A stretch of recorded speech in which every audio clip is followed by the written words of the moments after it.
Salut à toi jeune apprenti. Tu te souviens de cette vidéo sur le théorème de Pythagore? Tu n'as toujours pas vu cette vidéo? Je t'invite à le faire maintenant afin de mieux comprendre ce qui va suivre. Car en effet, comme tu as dû le voir dans le titre, ce qu'on va étudier ici, c'est la réciproque et la contraposée du théorème de Pythagore.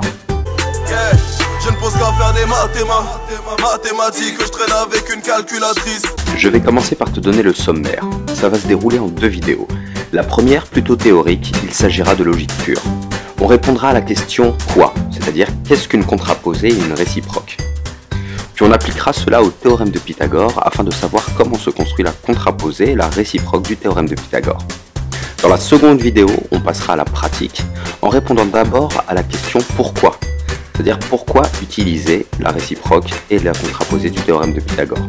Et enfin, nous répondrons à la question « comment rédiger ?», où tu penseras bien à noter la rédaction parfaite à placer dans les interros, les contrôles, au brevet ou même au lycée. Oui, il y a des exercices de lycée nécessitant l'utilisation et la réciproque ou de la contraposée du théorème de Pythagore, tu peux me croire.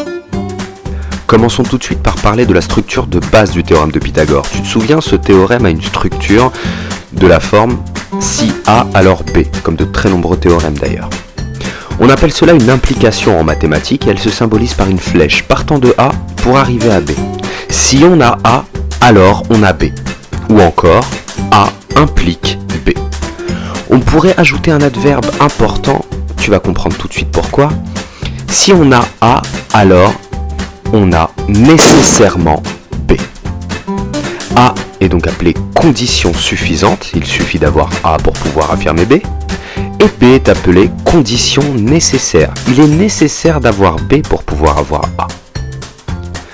Pour y voir plus clair, prenons un exemple sous forme d'implication.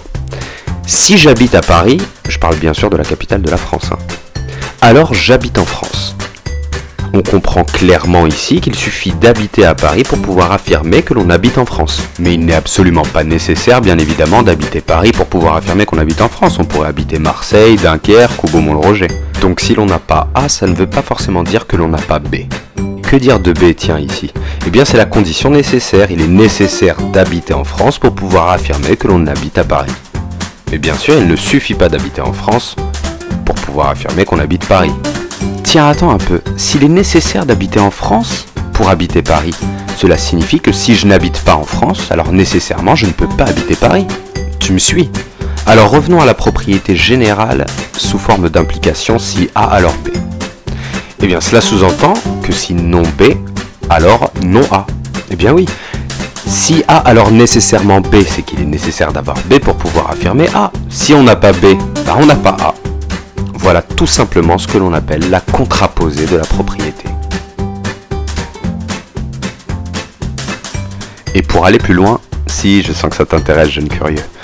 L'insatiable petite fouine. Reprenons notre propriété générale. Sa contraposée est donc si non B, alors non A, comme on vient de le voir. Et si on passait à la contraposée de la contraposée? Cela nous donnerait si non non A, alors non non B. Or, non non A, tu sais ce que c'est? Ça veut dire le contraire du contraire de A. Ça veut donc dire A. Comme moins fois moins donne plus, la négation d'une négation annule la négation et donne une affirmation. Pareil pour non non B, cela donne B.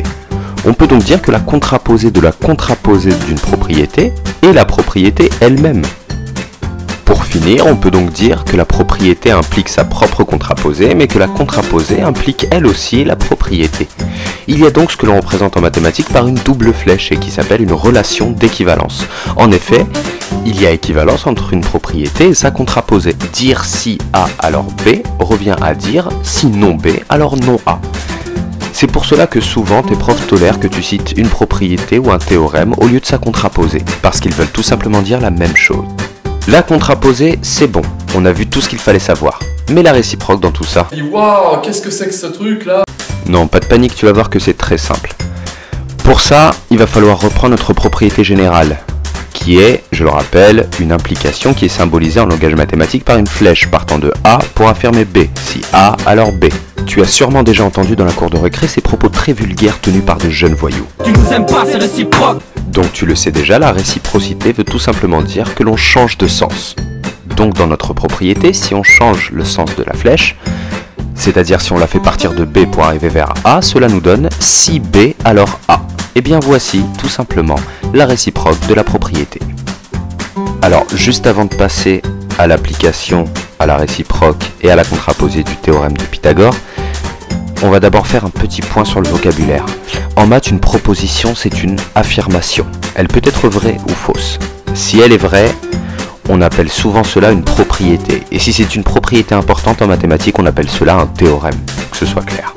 La contraposée d'une propriété, elle, est toujours vraie, car on a vu d'ailleurs qu'elles étaient équivalentes. Mais on ne peut pas en dire de même pour la réciproque d'une propriété.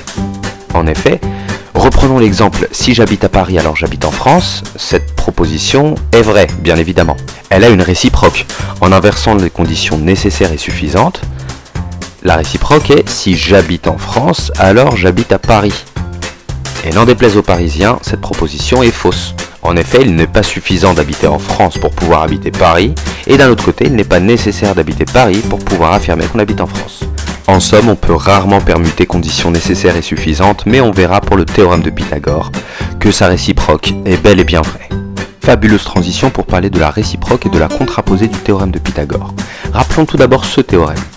Si un triangle est rectangle, alors le carré de son hypoténuse est égal à la somme des carrés des deux autres côtés.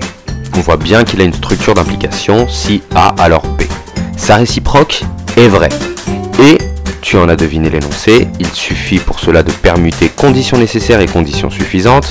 Cela donne si B alors A, c'est-à-dire si le carré de l'hypoténuse d'un triangle est égal à la somme des carrés des deux autres côtés, alors ce triangle est rectangle. Mais attends, il n'y a pas un problème là? On parle directement d'hypoténuse. Or l'hypoténuse est un côté qui n'existe que dans un triangle rectangle. Il y a donc une erreur logique, car on est censé démontrer que le triangle est rectangle. Donc on ne peut pas partir de ce principe. Mais si ça doit être l'hypoténuse, alors c'est forcément le plus long côté. Donc l'énoncé exact de la réciproque est celui-ci. Si le carré du plus long côté d'un triangle est égal à la somme des carrés des deux autres côtés, alors le triangle est rectangle. Et pour la contraposée du théorème de Pythagore, tu l'as sans doute deviné, elle est structurée sous la forme si non B alors non A, ce qui donne bien évidemment si le carré du plus long côté d'un triangle n'est pas égal à la somme des carrés des deux autres côtés, alors le triangle n'est pas rectangle. Alors pour les plus balèzes, on va aller un petit peu plus loin. On a une propriété, une implication, si A alors B qui est vraie. Et on a sa réciproque, si B alors A, qui elle aussi est vraie. Donc on a non seulement A qui implique B, mais aussi B qui implique A. On a donc A et B qui sont tous les deux conditions nécessaires et suffisantes. On dit donc qu'il y a une relation d'équivalence, encore une fois ici, entre A et B. Dire A revient à dire B, et réciproquement, en français, on dit A si et seulement si B. D'ailleurs, l'ancienne version du théorème de Pythagore est la suivante. Un triangle est rectangle si et seulement si le carré de son hypoténuse est égal à la somme des carrés des deux autres côtés. Celle-là, c'est pour tous les anciens.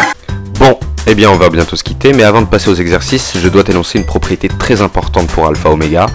Si cette vidéo t'a plu, alors mets un pouce bleu et abonne-toi ou partage.